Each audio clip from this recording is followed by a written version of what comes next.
Imagina se cada político do Brasil participasse de um grande reality show. Imagine que todos eles, com suas devidas punições, fossem indicados para uma espécie de cadeira elétrica. Qual deles você acha que ia sobreviver no final? Se você fizer essa pergunta hoje para as pessoas nas ruas, eu aposto com você que 9 em 10 vão dar mais ou menos a mesma resposta. Nenhum deles sobreviveria. E a razão de tudo isso é um problema arrastado por longos e longos anos que agora eclodiu por causa de 20 centavos. Mas vocês já estão careca de saber que o problema não são os 20 centavos. Então, o que de fato está acontecendo com o país? O país acordou. Acordou do quê?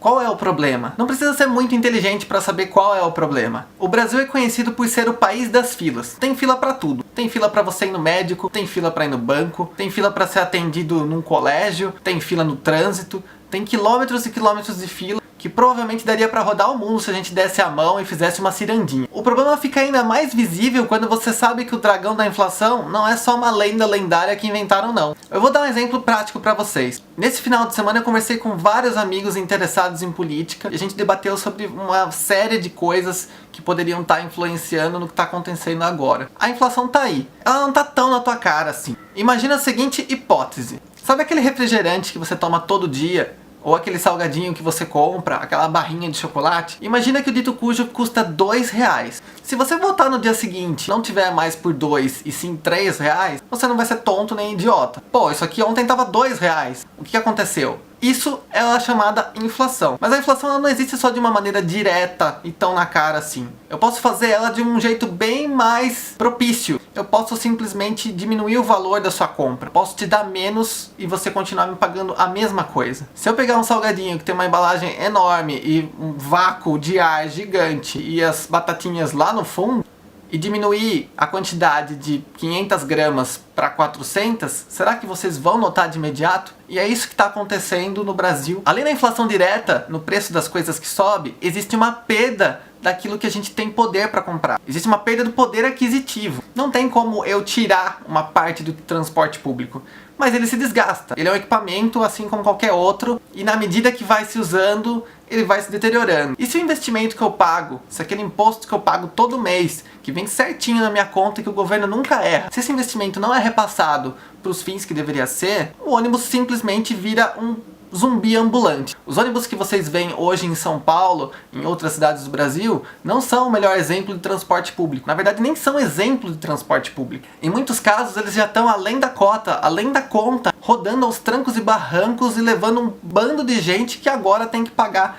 R$3,20. E o povo não quer mais pagar mais por uma coisa que tem menos qualidade a cada dia. O povo não quer pagar mais por uma saúde que te deixa esperando na fila e que você nem sabe se vai ser atendido a tempo de não morrer. O povo não aguenta mais a educação medíocre que o governo investe nas escolas e que tem formado cada vez mais um bando de gente analfabeta, que mal sabe ler e escrever depois do 3º ano do colegial. Isso é real. E a gente anestesiou durante esse tempo inteiro. O que acontece com o brasileiro é aquela historinha de você colocar um sapo dentro de uma frigideira com a água fervendo. Se você pegar o sapo e jogar ele direto na água fervendo, ele vai pular. Agora, se você deixar o sapo ali quietinho e for esquentando a água aos poucos com ele já dentro, ele não vai perceber. O sapo vai morrer. E sorte a nossa de ainda não ter morrido, porque a gente está sobrevivendo e lutando a cada dia. A gente tem visto agora nas capitais brasileiras, após as manifestações de ontem, que várias gestões políticas já estão abaixando o preço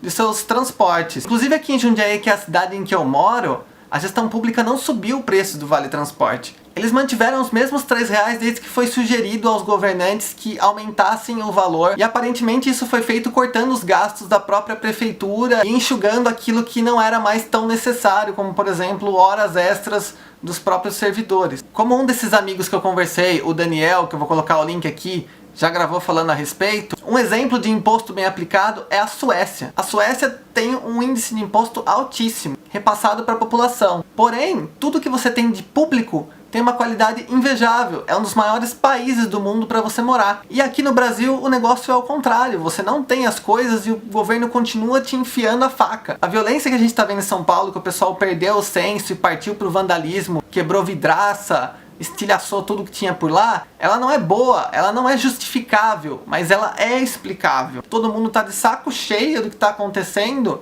e pouco ou nada é feito. Então qual é a solução prática que a gente tem para tanto ódio acumulado? Qual é a solução que você pediria para Dilma se ela sentasse na sua frente e falasse: meu, o que você quer? O que vocês querem? Me fala agora que eu resolvo o problema de vocês. E aí, o que você ia fazer? Ou você vai pedir uma coisa até utópica, que seria acabar com a corrupção, acreditando que a presidenta vai ter capacidade para isso. O que eu acredito que possa ser exigido num primeiro momento é que os políticos dos mais altos cargos tenham a pachorra de punir os responsáveis pelos atos hediondos daqueles que já foram condenados pela justiça, desse bando de mensaleiro que tá solto por aí e que a gente sabe que tá errado e mesmo assim não tá atrás das grades, não tá pagando por nada, e que se fosse lá no Oriente Médio ou se fosse há 2000 anos atrás, essa pessoa já tinha sido degolada. Punam as pessoas que merecem punição. Façam aqueles que merecem pagar pelos crimes que eles cometeram. Tá dentro do Palácio do Planalto.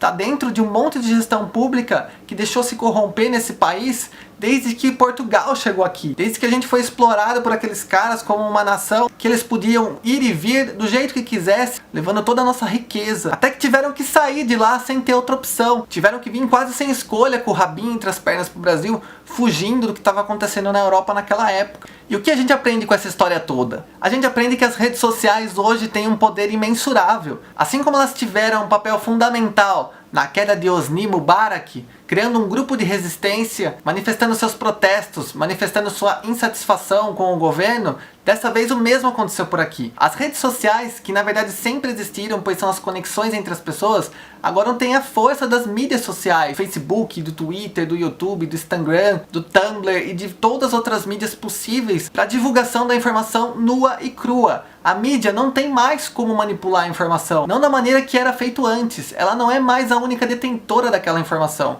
E tudo isso reflete na possibilidade da gente escolher a informação, da gente ir atrás e participar inclusive da criação dela e não apenas engolir goela abaixo. Portanto, continuem lutando, continuem acreditando que a gente possa fazer a diferença. A gente finalmente conseguiu usar o melhor meio de comunicação deste começo de século com um intuito positivo, não só para compartilhar memes, não só para curtir bobagem, não só para postar coisa inútil do nosso dia a dia. A gente conseguiu usar ela em prol de uma atitude de massa positiva. E o que eu espero no fim dessa moda, se é que essa moda vai ter fim, é que as sementes que foram plantadas durante ela frutifiquem em pessoas engrandecedoras, pessoas que vão fazer a diferença, seja amanhã, seja daqui 5 anos, seja daqui 10 anos, seja na próxima geração. Essas pessoas vão ser responsáveis por mudar o nosso país. E enquanto a gente acreditar, enquanto você tiver esperança, o Brasil não morre. O Brasil vai deixar de ser o gigante que acordou. O Brasil vai deixar de ser o gigante que simplesmente sobreviveu.